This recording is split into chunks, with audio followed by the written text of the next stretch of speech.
औज़ु बिल्लाहि मिनश शैतानिर रजीम बिस्मिल्लाहिर रहमानिर रहीम। अस्सलामु अलैकुम व रहमतुल्लाहि व बरकातहू। कहा जाता है कि इस दुनिया फ़ानी में हम जैसा करेंगे वैसा ही भरेंगे, जो यहाँ बोएंगे वही काटेंगे।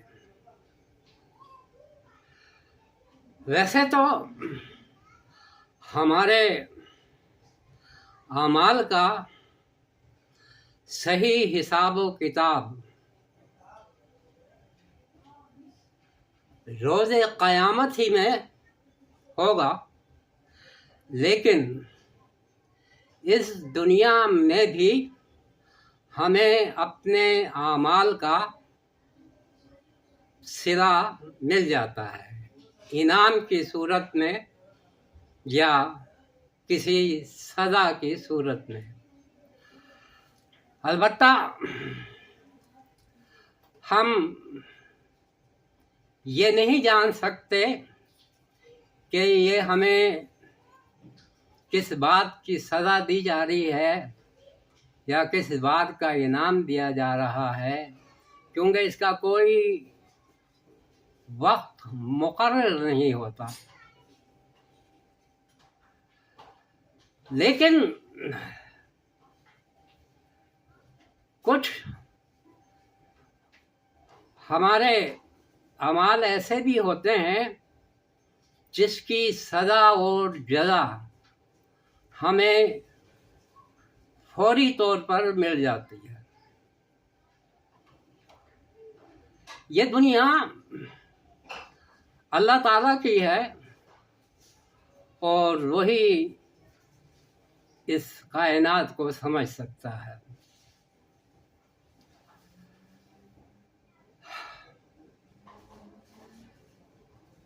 वैसे मेरे ख्याल के मुताबिक जो हमें फौरी तौर पर जज़ा और सज़ा मिलती है वो हमारे लिए बड़ी खुश नसीबी का बाइस होती है, क्योंकि अगर हमें जज़ा मिलती है किसी काम की तो हमारा दिल चाहता है कि हम जो हमने अच्छा काम किया, जो अच्छा अमल किया, तो मज़ीद ऐसे अच्छे अच्छे काम, नेक काम हम मुसलसल करते रहें ताकि अल्लाह ताला की हम पर इनामात की बारिश होती रहे। इसी तरह जब हमें अपने किसी अमल की फौरी तौर पर सज़ा मिलती है तो तब भी हम अल्लाह ताला के करीब हो जाते हैं, क्योंकि हम जान जाते हैं कि हमने जो गलती की, छोटी या बड़ी, ये उसी की सज़ा है और बाद में वो किसी भी छोटी या बड़ी गलती करने से हर मुमकिन तौर पर इज्तनाब करता है।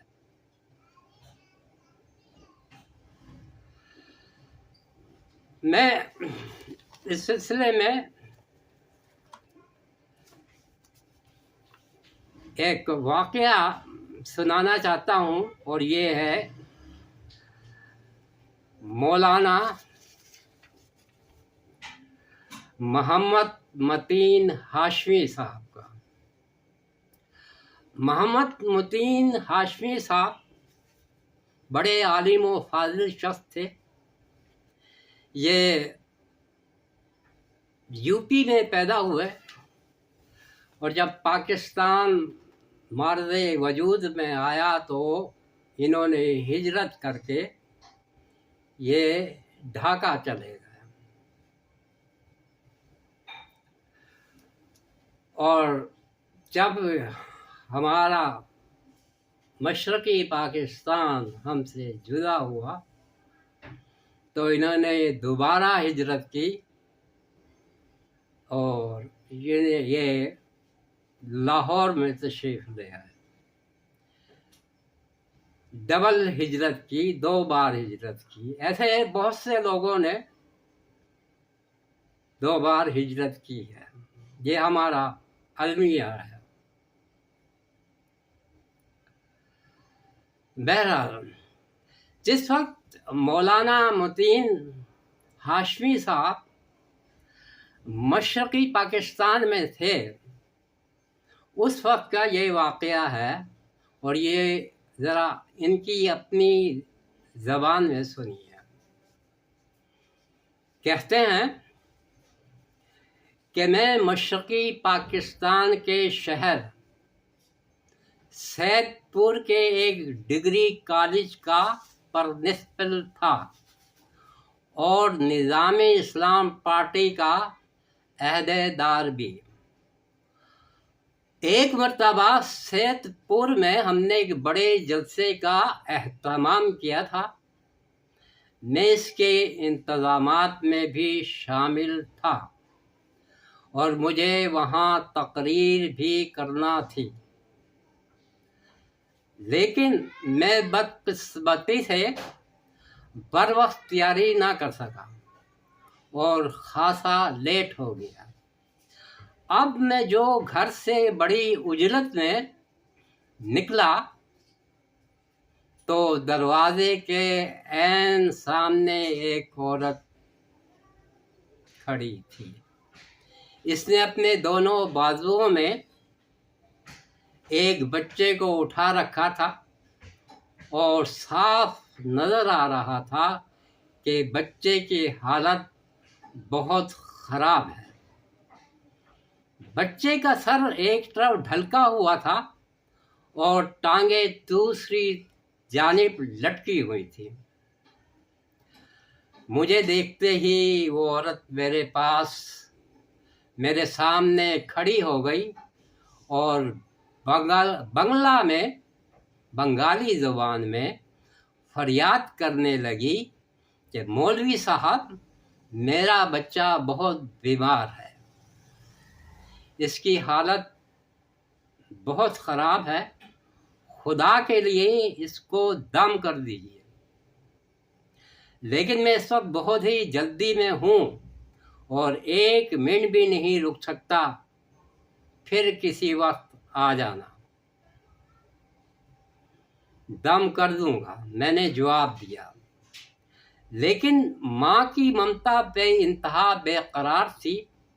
वो दोबारा मेरा रास्ता रोक कर खड़ी हो गई और रो रो कर कहने लगी, नहीं मौलवी साहब, इसको अभी दम कर दीजिए, इसकी हालत बहुत ख़राब है। नहीं माई, मैंने उसे दूसरी बार भी डांट दिया, हट जाओ मेरे रास्ते से, मैं बहुत ही जल्दी में हूँ। लेकिन इस औरत पर मेरी डांट डपट और इनकार का कोई असर ना हुआ और फिर मेरे सामने खड़ी हो गई। खुदा के लिए मौलवी साहब, मेरे बेटे की हालत ज़रा देखें और इसको अभी दम कर दें, वरना ये मर जाएगा।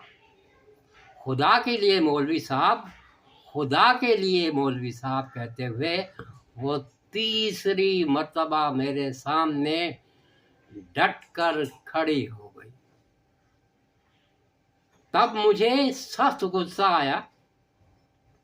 मैंने उसे डांटा, हट परे बेवकूफ़ औरत, रास्ता दे मुझे, और उसे एक तरफ धक्का देकर मैं आगे बढ़ गया और एक रिक्शे पर बैठकर जलसा गाह की तरफ चल पड़ा। और इसके बाद मुझे कुछ याद नहीं क्या हुआ आंखें खुली तो देखा कि एक शख्स ने मुझे बाजुओं पर उसी तरह उठा रखा है जैसे गरीब बंगाली औरत ने अपने बच्चे को उठा रखा था। मेरा सर एक तरफ ढलका हुआ था, टांगे बेजान हालत में दूसरी तरफ लटकी हुई थी और मेरा सारा जिस्म खून में बिथड़ा हुआ था।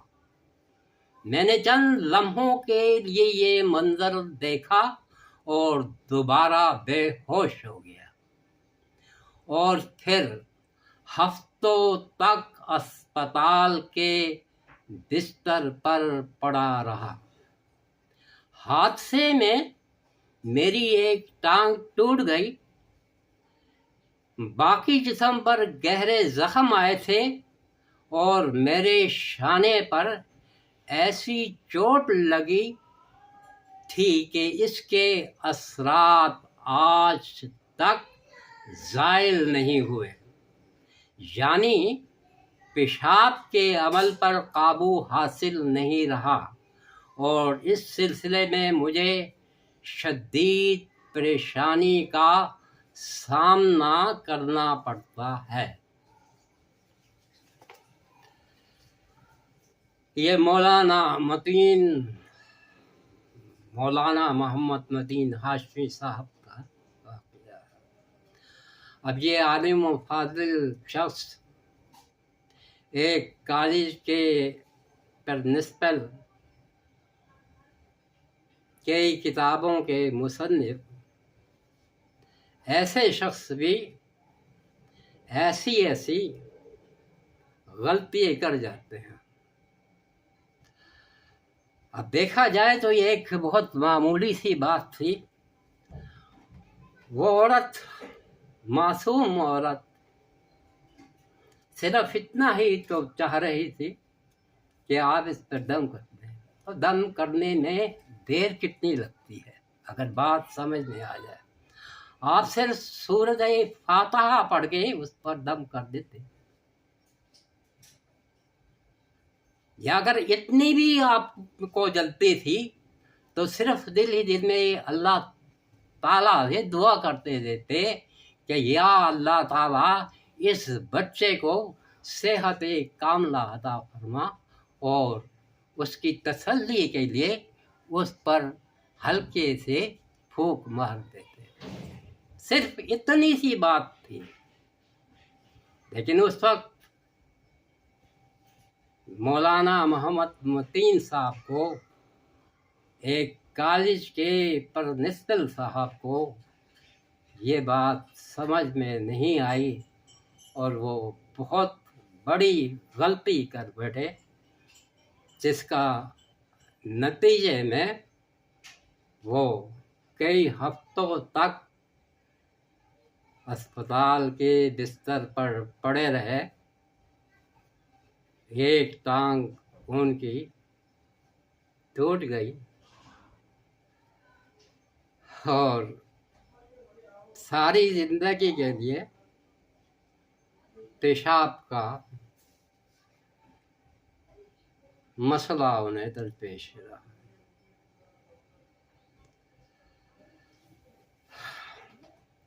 लेकिन मैं समझता हूँ कि बाद में उनके लिए उन्होंने फिर यकीनन इस बात को उन्होंने समझ लिया था कि मुझे किस बात की सज़ा अल्लाह ताला ने दी है, और फिर उन्होंने हर मुमकिन तौर पर इस किस्म की गलती या किसी भी किस्म की गलती करने से हर मुमकिन इज्तनाब किया होगा। बहरहाल ये वाक़या सुनाने का मेरा मकसद यही था कि अल्लाह ताला हमें इन छोटी या बड़ी गलतियों से महफूज रखे।